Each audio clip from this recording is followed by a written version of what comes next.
தென்னாடுடைய சிவனே போற்றி, எந்நாட்டவர்க்கும் இறைவா போற்றி. அனைத்து தமிழ் உள்ளங்களுக்கும் கனிவான வணக்கங்கள். நிகழும் ஸ்ரீ மங்களகரமான குரோதி ஆண்டு மார்கழி மாதம் 17ஆம் தேதி புதன்கிழமை அன்று தனுசு ராசி உத்திராடம் நட்சத்திரத்தில் கன்யா லக்கணத்தில் இந்த மகத்தான ஆங்கில புத்தாண்டு பிறக்கிறது. இந்த வருட ஆரம்பத்தில் கிரக நிலைகள் என பார்த்தால் குரு பகவான் ரிஷபராசியில் வக்ர நிலையில் சஞ்சாரம் செய்கின்றார். கடகராசியில் செவ்வாய் பகவான் வக்ரம் மற்றும் நீச நிலையில் சஞ்சாரம் செய்கின்றார். கன்னி ராசியில் கேது பகவானின் சஞ்சாரமும், விருச்சிக ராசியில் புதன் பகவானின் சஞ்சாரமும், தனுசு ராசியில் சூரியன் மற்றும் சந்திர பகவானின் இணைவும் இருக்கும். கும்பராசியில் சுக்கிரன் மற்றும் சனி பகவானின் சஞ்சாரம் இணைந்திருக்கும். அடுத்ததாக மீனராசியில் ராகு பகவானின் சஞ்சாரம் இருக்கும். இவ்வித கிரக நிலைகளை கொண்டு இந்த 2025ஆம் வருடம் ஆரம்பமாகிறது. இந்த புத்தாண்டில் சனி பெயர்ச்சி, குரு பெயர்ச்சி, ராகு கேது பெயர்ச்சி என முக்கிய கிரகங்களின் பெயர்ச்சிகள் நடைபெற உள்ளது. இதன் காரணமாக சில ராசிக்காரர்களுக்கு குடும்பம், வேலை, தொழில் என அனைத்து விதத்திலும் முன்னேற்றம் ஏற்பட வாய்ப்புள்ளது. பிப்ரவரி 4ஆம் தேதி குரு பகவான் ரிஷபராசியில் வக்ர நிவர்த்தி அடைகிறார். மார்ச் 29ஆம் தேதி சனி பெயர்ச்சி நடைபெற உள்ளது. சனி பகவான் கும்பராசியில் இருந்து மீனராசிக்கு இடப்பெயர்ச்சி ஆகின்றார். மே மாதம் 14ஆம் தேதி குரு பகவான் ரிஷபராசியில் இருந்து மிதுன ராசிக்கு இடப்பெயர்ச்சி ஆகின்றார். மே மாதம் 18ஆம் தேதி ராகு கேது பெயர்ச்சி நடைபெறும். ராகு பகவான் கும்பராசிக்கும் கேது பகவான் சிம்மராசிக்கும் இடப்பெயர்ச்சி ஆகின்றனர். இந்த கிரக அமைப்பு மற்றும் பெயர்ச்சியினால் உங்கள் வாழ்வில் ஏற்பட போகும் சுபபலன் என்ன என்பதனையும், அசுப பலன் ஏற்படுமாயின் ராசிக்காரர்கள் செய்ய வேண்டிய பரிகாரம் என்ன, வழிபட வேண்டிய தெய்வம் யார் என்பதனை பற்றியும் விரிவாக காண்போம். பிறக்கப் போகும் இந்த ஆங்கில புத்தாண்டு உங்கள் வாழ்வில் வளமும் நலமும் செல்வ செழிப்பும் பெற்று வாழ்வில் உயரிய நிலையை அடைய எல்லாம் வல்ல எம்பெருமானை வேண்டி விரும்பி கேட்டுக்கொள்கிறேன். தனுசு ராசி அன்பர்களே, உங்களுடைய ராசிக்கு 10ஆம் வீடான தொழில் ஸ்தானத்தில் கேது பகவான் சஞ்சரிப்பதால் வேலை தொழிலில் நல்ல மாற்றங்கள் ஏற்படும். சிலர் புதிய வீட்டுக்கு மாறுவீர்கள். உங்களின் பொருளாதார நிலை சீரடையும். 2025ஆம் ஆண்டில் 3ஆம் வீட்டிற்கு வரப்போகும் ராகுவினால் சிலருக்கு புதிய வேலை வாய்ப்புகள் தேடி வரும். வேலை செய்யும் இடத்தில் இழந்த செல்வாக்கை திரும்ப பெறுவீர்கள். தொழில் நஷ்டங்களை சரிகட்டும் வகையில் 2025ஆம் ஆண்டில் குருவின் பயணமும் பார்வையும் உங்களுக்கு சாதகமாக உள்ளதால் கோடியாக பண வருமானம் தேடி வரும். குருவின் நேரடி பார்வையும் 3ஆம் வீட்டில் ராகுவும் 4இல் சனி ஆகிய அமைப்பின் காரணமாக உங்களுக்கு பல விதத்தில் நன்மைகள் நடக்கும். உங்களின் உடல்நல பிரச்சனைகள் அனைத்தும் தீர்ந்து புத்துணர்ச்சியுடன் செயல்படுவீர்கள். உங்களின் மன அழுத்தங்கள் தீரும். சிலருக்கு வெளியூர், வெளிநாடு செல்ல வாய்ப்புகள் கிடைக்கும். உங்களின் வாழ்க்கையில் புதிய மாற்றங்களை காணப்போகிறீர்கள். தடைப்பட்ட வேலைகளை முடிக்க முடியும். வீட்டில் சுப நிகழ்வுகள் நடக்கும். இந்த ஆண்டு அதிர்ஷ்டமான ஆண்டாக அமையும். குடும்பத்தில் உங்கள் கருத்துகளுக்கு மதிப்பு மேம்படும். எதிலும் துரிதமாக செயல்படுவீர்கள். குழந்தைகளை பற்றிய சிந்தனைகள் மேம்படும். பூர்வீக சொத்துக்களில் சில மாற்றத்தை செய்வீர்கள். தேவையில்லாமல் அடுத்தவர் காரியங்களில் தலையிடாதீர்கள். சமூக பணிகளில் விவேகத்துடன் செயல்படவும். மனதில் நினைத்திருந்த ஒரு சில ஆசைகள் நிறைவேறும். பயனற்ற சிந்தனைகளை தவிர்ப்பது நல்லது. ஏற்றுமதி துறையில் புதுமையான அனுபவம் ஏற்படும். பொருளாதார முன்னேற்றம் அதிகரிக்கும். மறைமுகமான திறமைகளை வெளிப்படுத்துவீர்கள். ஆடம்பரமான சிந்தனைகளால் சேமிப்பு குறையும். நடைமுறைக்கு தகுந்த விதத்தில் வாகனங்களை மாற்றி அமைப்பீர்கள்.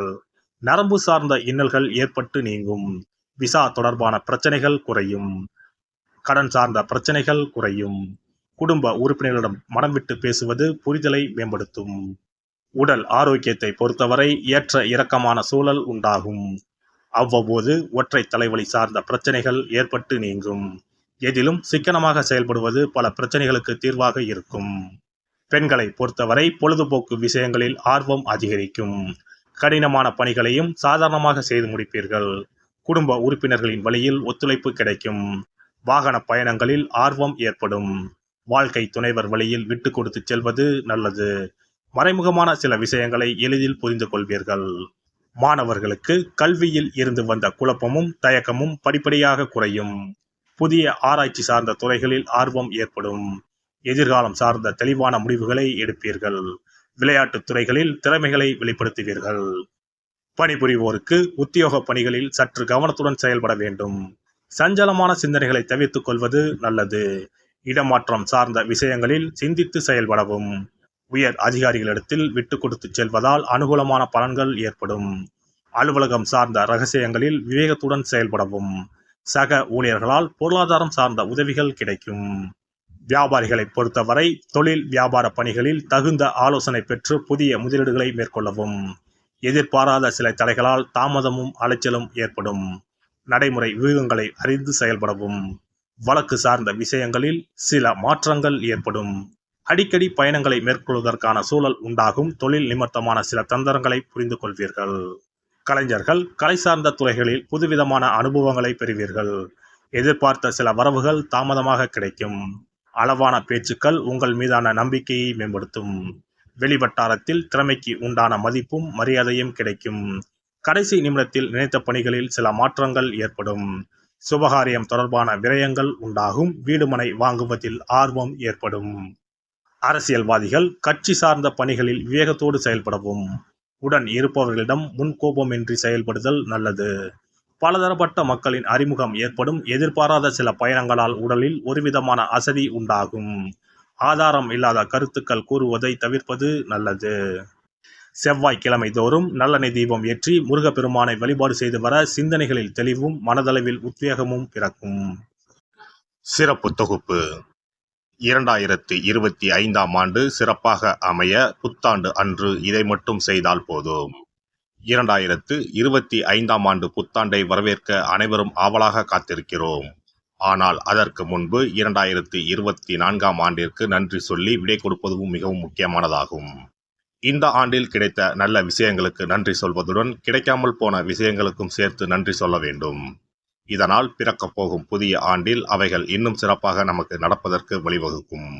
2025ஆம் ஆண்டிற்கான காலண்டர் வாங்குவதற்கு முன் அதில் வேறு எந்த நிறுவனத்தின் பெயரோ எதுவும் இல்லாததாக பார்த்து வாங்கி வீட்டில் வைக்க வேண்டும். குறிப்பாக மகாலட்சுமி, வராகி அம்மன் படத்துடன் இருக்கும் காலண்டரை வாங்கி வீட்டில் வைப்பது நல்லது. இது தவிர புத்தாண்டு நாளன்று எந்த மாதிரி விஷயங்களை செய்தால் வரப்போகும் ஆண்டு நமக்கு சிறப்பான ஆண்டாக அமையும் என்பதை நாம் தெரிந்து கொள்ளலாம். ஒவ்வொரு ஆண்டும் ஆங்கில புத்தாண்டோ அல்லது தமிழ் புத்தாண்டோ எதுவாக இருந்தாலும் சரி, பிறக்கப் போகும் புதிய ஆண்டு சிறப்பாக இருக்க வேண்டும். இந்த ஆண்டிலாவது நம்முடைய கஷ்டங்கள் தீர வேண்டும் அல்லது நினைத்த காரியம் கைகூட வேண்டும் என்று அனைவரும் நினைப்பதுண்டு. ஆண்டு முழுவதும் நல்லபடியாக அமைய புத்தாண்டு அன்று நாம் சில விஷயங்களை மேற்கொள்ள வேண்டியது ரொம்ப முக்கியம். இதனால் புதிய ஆண்டு உங்களுக்கு ஆரோக்கியம், சந்தோஷம், செல்வ வளம் நிறைந்த ஆண்டாக அமையும். புத்தாண்டு அன்று காலையில் எழுந்த உடனேயே நாம் குளித்து விடுவோம். அப்படி நாம் குளிப்பதற்கு முன் குளிக்கின்ற நீரில் 3 முக்கியமான பொருட்களை சேர்ப்பது மிகவும் நல்லது. அந்த தண்ணீரில் முதலில் சிறிது கல்லுப்பை சேர்க்க வேண்டும். கல்லுப்பு நமக்கு இருக்கும் கண்திஷ்டி, எதிர்மறை ஆற்றல்கள் ஆகியவற்றை அகற்றிவிடும். அடுத்ததாக சிறிது மஞ்சள் தூளை அதில் சேர்க்க வேண்டும். இதுவும் எதிர்மறை ஆற்றல்களை நீக்கி வாழ்வில் மங்களங்களை நிறைய செய்யும். மூன்றாவதாக சிறிது சுத்தமான பாலை சேர்க்க வேண்டும். அது பசும்பாலாக இருப்பது மிகவும் சிறப்பானது. இவை மூன்றுமே மகாலட்சுமியின் அம்சமானவை என்பதால் இவற்றை நீரில் கலந்து குளித்தால் அந்த ஆண்டு முழுவதும் நமக்கு மகாலட்சுமியின் கடாட்சம் கிடைக்கும். அடுத்ததாக புத்தாண்டு அன்று காலையில் வீட்டின் வாசலில் சிறிதளவு மஞ்சள் தடவி அதன் மீது அரிசி மாவில் கோலமிட வேண்டும். அதன் மீது ஒரு அகலில் மஞ்சள் நிற திரியிட்டு நெய் விட்டு தீபம் ஏற்ற வேண்டும். அதற்கு பிறகு வீட்டிற்குள் நல்லெண்ணெய் தீபம் ஏற்றி அன்னாசி பூ நறுமணம் கொண்ட ஊதுபத்தியை ஏற்றி வைத்து வழிபட வேண்டும். இந்த ஆண்டில் வராகி அம்மனை வழிபடுவது சிறப்பானது. இதனால் வெற்றிகளும் மகிழ்ச்சிகளும் கூடும். அதேபோல் புத்தாண்டு அன்று இரவு 9 மணிக்குள் சில முக்கியமான பொருட்களை வீட்டின் பூஜை அறையில் வாங்கி வைத்து வழிபடுவதால் வீட்டின் பொருளாதாரத்தை அதிகரிக்க செய்யும். ராகு காலம், யமகண்டம் இல்லாத நேரம் புதிதாக தேங்காய் ஒன்றை வாங்கி வீட்டின் பூஜை அறையில் வைத்து வழிபட வேண்டும்.